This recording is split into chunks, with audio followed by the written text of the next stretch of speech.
Now we'll move on to the Solidity programming.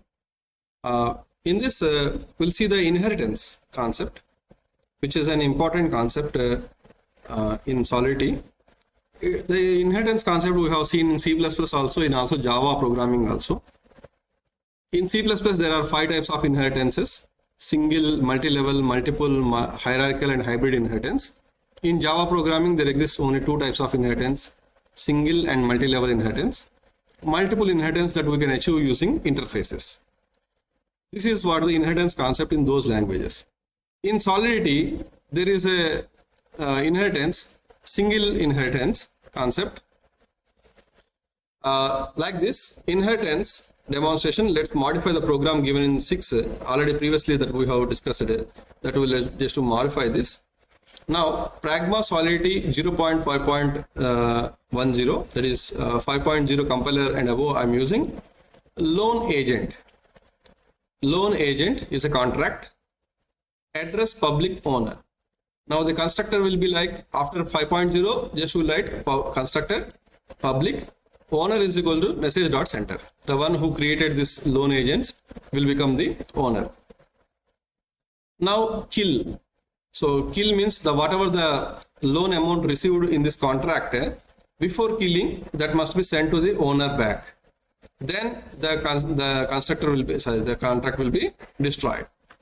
Now the loan agent is the superclass or super constructor. The loan may be given by different banks in different ways. Like in SBI, for example, the loan may be of 7%. The home loan may be of 7.5 or 8%. In other bank, it may be of 6.5%. In another bank, it may be 9.1%. Maybe floating, fixed. Say various structures will be there from bank to bank. In such a cases, contract SBI home loan is used for the loan agent, for the inheritance purpose. Now contract SBI loan is loan agent. String public provider name. Constructor string memory name public, provider name is equal to name. So whatever the properties available in the loan agent, every property will come to the SBI home loan. The reason is the owner is also public, constructor is public, and destructor is also public. As it is, these data, these particular definitions and variables, functions and variables will come to the SBI home loan. And SBI home loan has its own variable called provider name. So here the provider name is maybe the SBI that you can mention, and the owner will become the SBI because this owner variable has come down to this SBI home loan because of the inheritance. So we all know that inheritance is a relationship between a class and one or more refined versions of it. The class is being refined is called superclass, and the refined versions are said to be subclasses.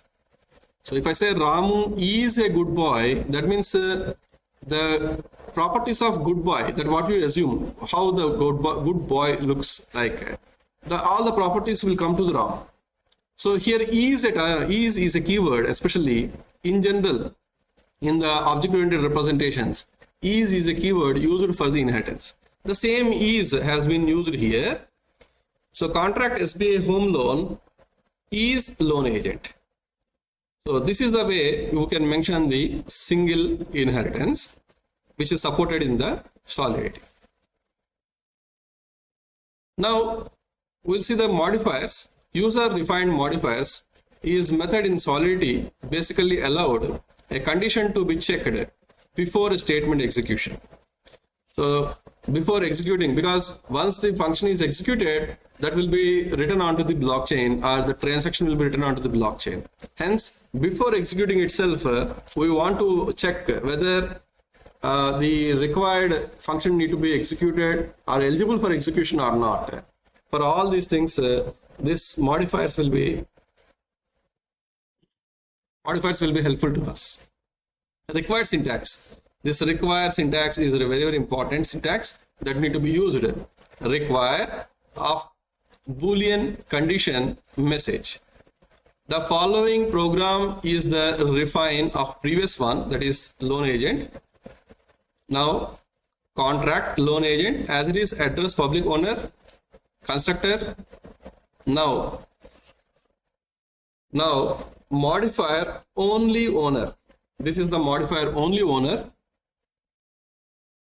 What is this modifier only owner is saying? Require MSD.sender, the one who is initiating the function, is equal to owner. Only contract owner can do this. That means if you want to invite some bidder or auction, the one who want to invite some auction, obviously only one person is having that authority to create or to invite some others. No, so already the one who invited are only the members cannot invite other members. Only some person who are having authority or holding authority can only do these operations. So in contract also we must mention who is eligible to perform certain function, or in order to execute a function, what is the prerequisite must be satisfied. This need to be verified. For this, we are supposed to use modifiers. So modifier only owner require. This is a very, very important thing. Require MSD.sender is equal to owner, so that it will print on the screen that if it is not owner, only contract owner can do this. Then bracket close, semicolon, and this is a mandatory requirement to mention this, underscore semicolon. There is no meaning in this. This is a mandatory requirement and it is a syntax of writing owner. Now, function kill public only owner. So what is only owner? Here we have manually checked whether the message sender is owner or not. But here, because of writing this only owner, before going for destruction, first this will be checked whether the initiator is the owner or not. If the initiator is the owner, then this function will execute. If initiator is not owner, then it will print the function, it will print the string onto the screen. That is only contract owner can do it, and this function will not be executed. So this is what the advantage of the modifiers to check the prerequisite to execute a function. The Solidity supports the single inheritance, multiple inheritance, multi-level inheritance, and hierarchical inheritance. So these are the 4 different inheritances that are supported by Solidity. In case of single inheritance, this is the example you have seen. And if you want to, if the multiple inheritance need to be supported, or multiple inheritance need to be written, then the multiple inheritance will be written like this, like the contract, say for example C is A comma B. So the meaning of this is like A and B are the base contracts, and this A and B base contracts has been used to derive the contract C. So in the single inheritance, only one thing will be used, that is only one base class will be used. The contract C or contract B is A. So that like that you will write. In the multi-level inheritance, it is just like a multi-level, like contract A will be there. Next, contract B is A, like that will write. Next, contract C is B. So it is multi-level inheritance. And hierarchical inheritance, like from A to B and C can define A and define from A. So just like an organizational hierarchy, you can arrange this like contract A, B is A and C is A. That means B and C are derived from A. From B, some more things may be derived, like D, E, F, like that. So, like in this way, the hierarchical inheritance can be done. So, these are the 4 different types of inheritances supported in Solidity. This we have seen. Then we'll move on to the next topic called storage. It is storage, memory, and stack. So memory is nothing but where the data has to be stored.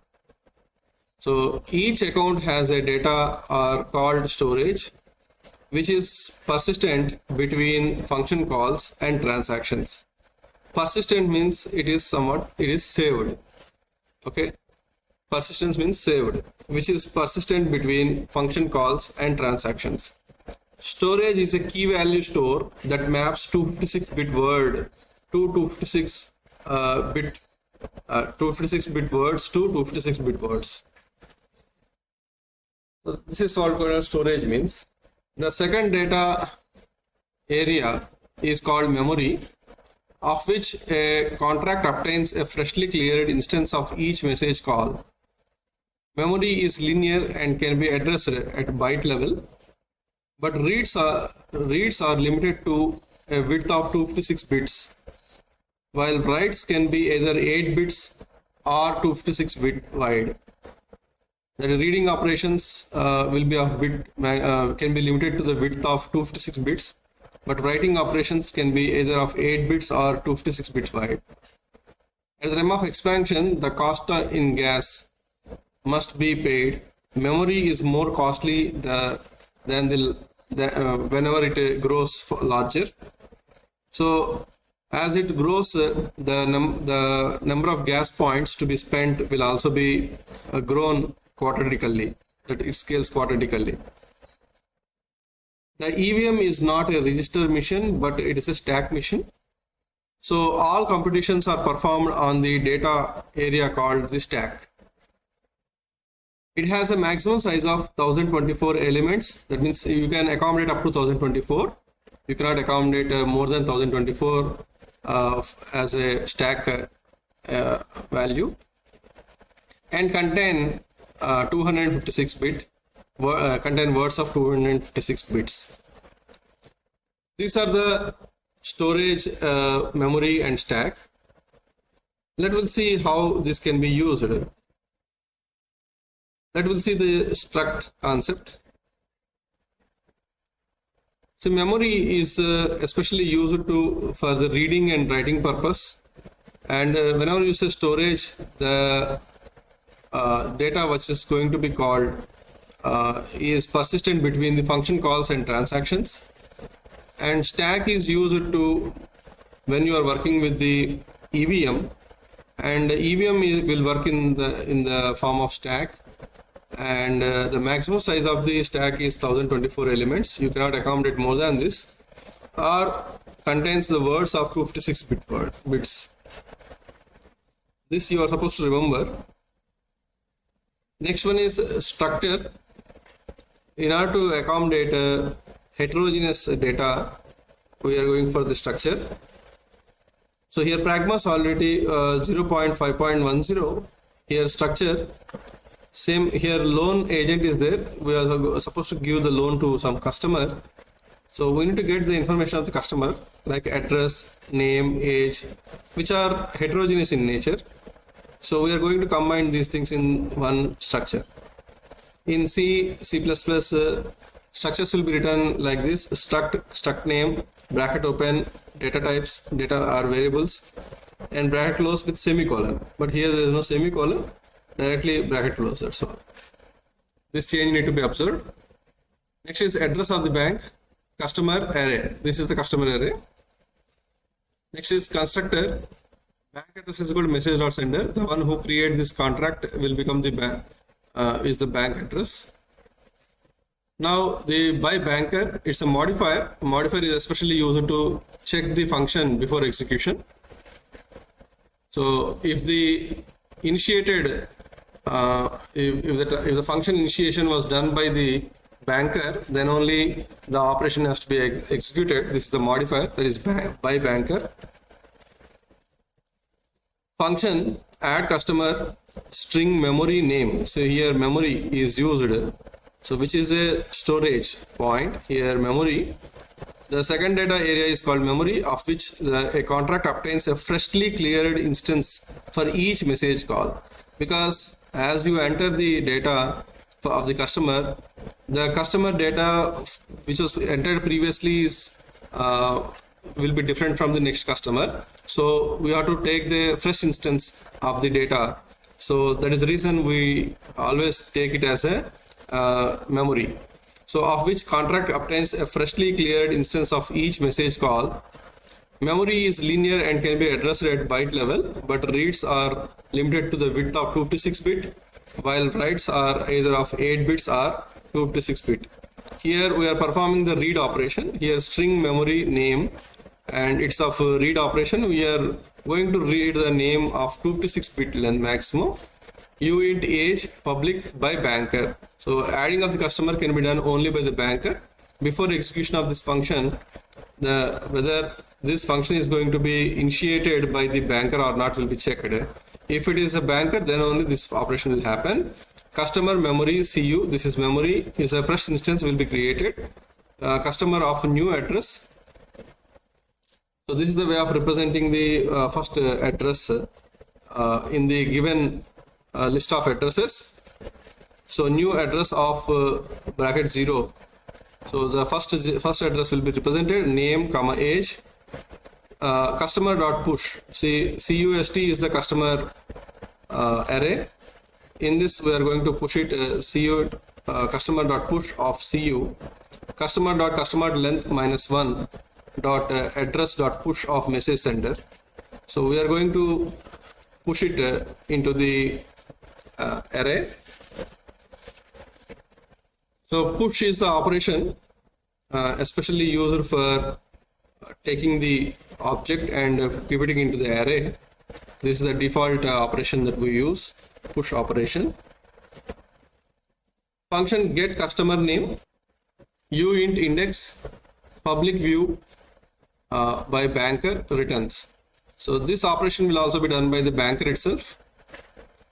If the initiated operation was done by the banker, then only this operation will happen. So customer memory CU is equal to customer of index. So which customer you want to get, for 0th customer or first customer, the index if you mention, the customer object will be returned, and thereby the name of the customer will be returned using this customer object. This is a simple representation of structure. So here, because the customer is a structure which is having the address, name and age, because who created or who entered this customer, how I know? That means some banker might have entered this customer.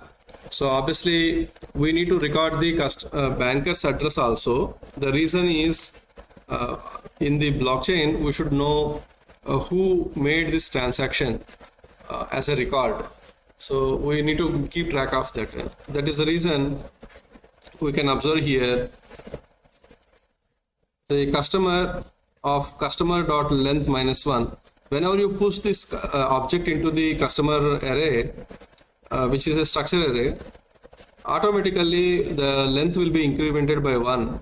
So that is the reason we have to take the previous value, previous lot element. So that is the reason customer of customer dot length -1. That means you are going to already the length will be incremented.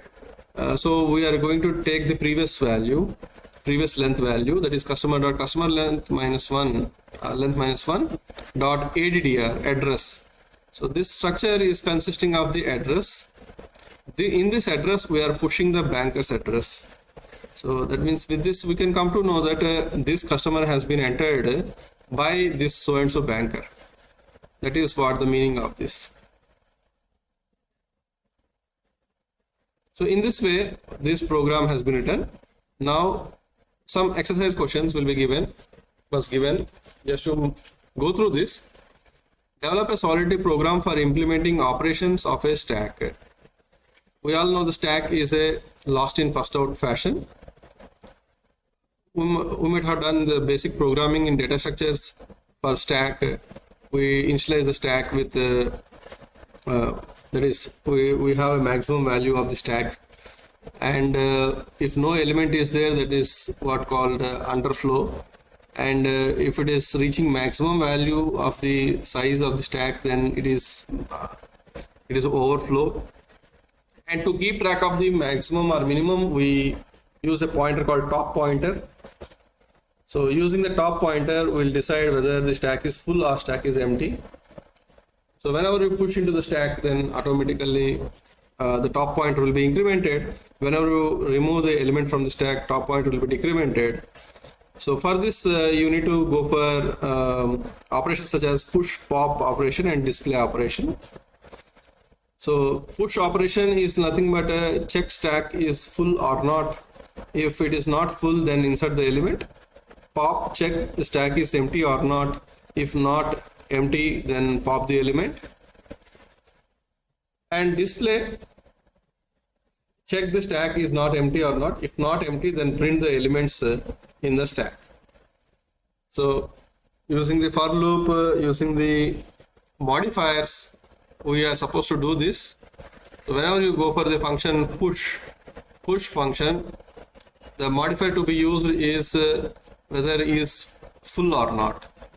So when top is equal to the maximum size of the stack, then required is we are supposed to write the required here, required function that we have seen previously, just like this. So here by banker we have done, right, like that is full we are supposed to write. So modifier is full require top is equal to max, then can't be inserted because it is full. Is empty require top is equal to 0, then stack is element cannot be retrieved because the stack is full, stack is empty. So this is the way you modify it and write the program for the stack operations. This is an exercise question for you, you can do it.